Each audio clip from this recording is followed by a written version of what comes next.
From the November 19th runoff between Charleston Mayor John Tecklenburg and current Charleston City Council member Mike Seekings to the upset in the Charleston City Council races, I sat down exclusively with Charleston City Paper publisher Andy Brack for this edition of Quintin's Close-Ups.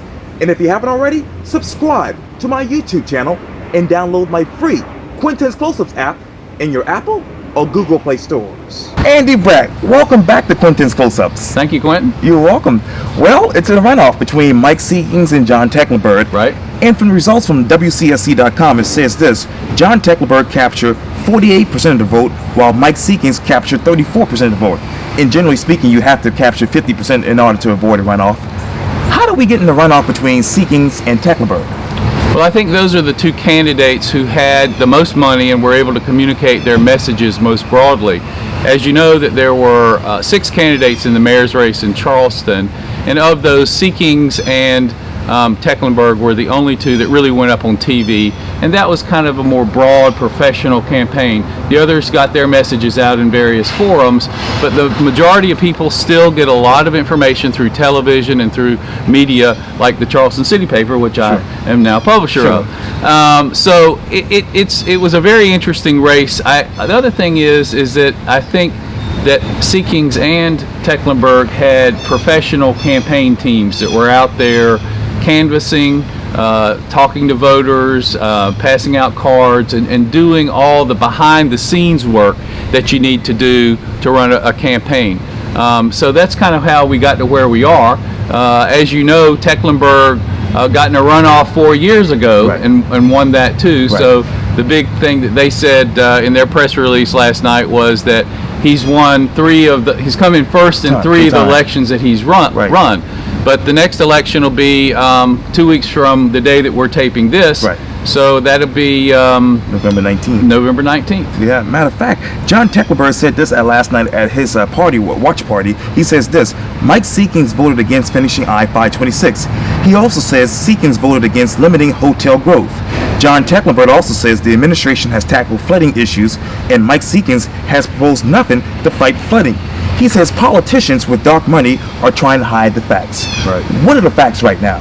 Well, I think that most people can go to the news websites and to the campaigns to look at that.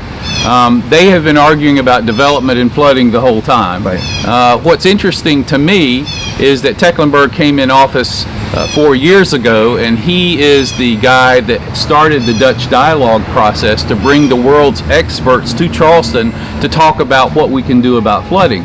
Seekings was on council before that, and I don't recall lots of discussions about flooding in the years before Tecklenburg was there.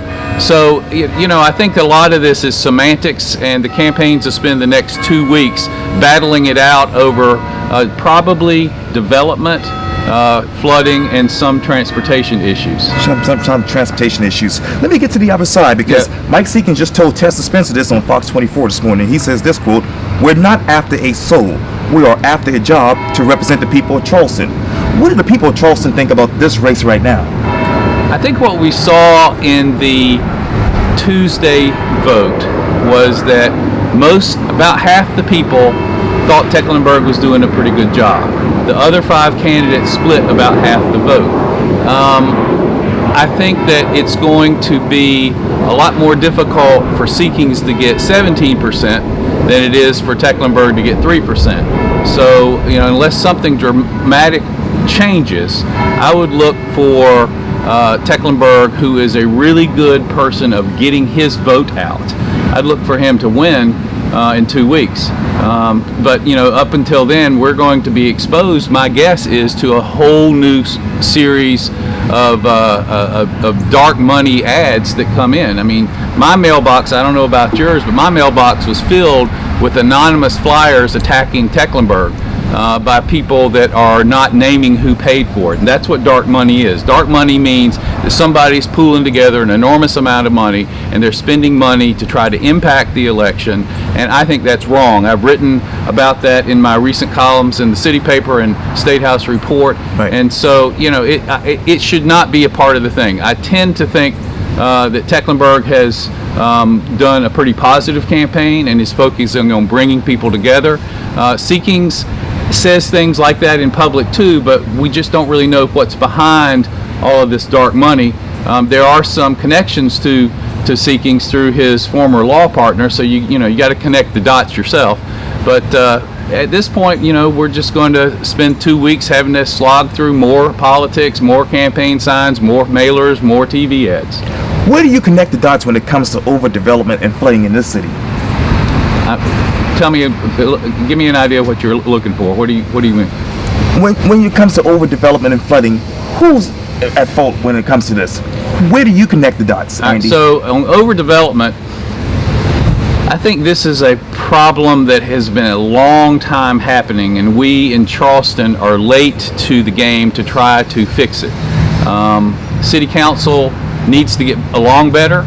I think that with 2 new members at least on City Council, I think that they're going to be having more collaborative spirit than the confrontational spirit of the last City Council. I mean, in the last couple of years, it seems like you've got one side and then Tecklenburg side, and they've batted heads a lot. And so I think that you're going to end up seeing a City Council that works a little bit more together. In the past, Charleston for years has allowed too many hotels, and you see that still today with all the cranes out there. I think the mayor tried to get a plan out there that City Council in its confrontational method did not back. But now there's a new day potentially if Tecklenburg gets in. He's got a council that maybe he can work better with. What methods should City Council use right now? What methods? Yes, sir. I think they need to talk with each other and get to know each other better. It seems to me that Charleston City Council has been a little dysfunctional. We all remember how much time and hot air was wasted on an $11 business card expense when some of the members of council complained about the city paying for the First Lady's business cards. I think a lot of people thought that was just plain ridiculous. They've been focusing on things on the edges, not the things people care of. And I think that they need to get back down to the business of working together collaboratively to solve problems. And I think that the mayor, should he win re-election, he'll be able to have a team that he can work with a little more closely. Besides overdevelopment and flooding, what are the other issues that people care about? I think we did at the Rotary Club of Charleston, we did a series of forum with candidates. And what was interesting is that we didn't ask about flooding and overdevelopment, and that's because that's kind of taken all the air out of the room. But people seem to want to talk a little bit about traffic. They want to talk about infrastructure, more parks and things. They want to talk about reducing the traffic a little bit. I'm repeating myself there. And I think there's just a bevy of issues of having Charleston return to the polite city that it's been and not having so much confrontation. Let me turn to City Council once again, because obviously there was a couple of upsets. Bill Moody's out. Marvin Wagner's out. Right. Ross Appel, local attorney, is in. Right. He has some issues with 526 in the race, and his people question about that. Where do you see City Council going forward with these new people? Well, I think that Ross Appel was supported by the mayor, and I believe that Carl Brady, who beat Marvin, was supported by the mayor. And again, those are the examples of the kind of people who I think are going to go in with an open mind, but that they have a friendly relationship with the mayor, whereas the other 2 people that lost may have had a little bit more of a challenging relationship with the mayor. So I think that it's a little bit of a new day, that City Council will be less confrontational, more collegial, and more able to work together collaboratively with the mayor if Tecklenburg wins, and then move forward. If Seekings wins, my guess is that the new members of council will also they'll be new, and they'll be trying to learn their jobs, and they'll work a little bit more in a collaborative spirit, but they have heard the message. I mean, you talk to Ross Appel or you talk to Carl Brady, right. They'll tell you, we need to keep pushing up the pressure to get flooding solved. We need to keep pushing on the pressure to stop so many hotels and cranes. So I think that's what they're going to focus on. And Marie Del Chapo sent a message to District 1 because she won that particular race Right. over Angela Drake. And now Marie will be taking over for Gary White, who Right. lost last night in the Right. election. How does District 1 look like in the next 5 years in your mind? I haven't focused on District 1 that much.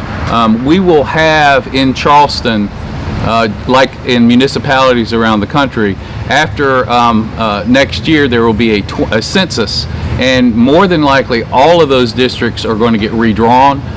They may have some a semblance of what they are now, but that District 1 goes all the way from Daniel Island into downtown, and at one time crossed over into James Island. Right.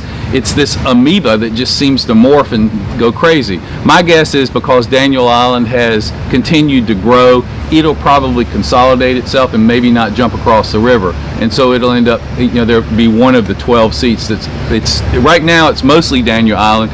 Depending on how the census looks, it could be all Daniel Island. So let me stay in Daniel Island. Let me go next door to North Charleston. Okay. Obviously, Keith Summy has been elected for his 7th term, but his opponent, John Singletary, has not conceded. Right. He says there's voter suppression. Where do you see voter suppression in North Charleston? I don't. That's an allegation right now. I don't have any information on that and do not know about it, so I really can't comment on that. What's interesting to me in the North Charleston race is if you look, Mayor Summy got, I believe, about 43% of the vote, but he won. That's because their rules in their election allows for pluralities to win. So whoever gets the most vote, over 40%, becomes the person who wins. In Charleston, it's different. It's 50% plus 1. So, to me, it's kind of interesting that voters in North Charleston will not most likely have a runoff in the mayor's race, but in Charleston, where the incumbent got more percentage than in North Charleston, there may be a runoff. So I think that, quite frankly, that suggests that we may need to look in Charleston at whether that's something that we need to continue, because there was another runoff 4 years ago, and I don't remember the 4 years before that. Right. You say that the voter suppression is an allegation. Is that a problem in North Charleston? I don't know.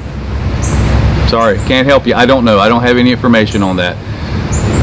Andy Brack, thank you so much for your time. And again, Thank you. Welcome back to Quintin's Close-Ups. Thank you, Quintin. Appreciate it. Yeah, Thank you. Thank you.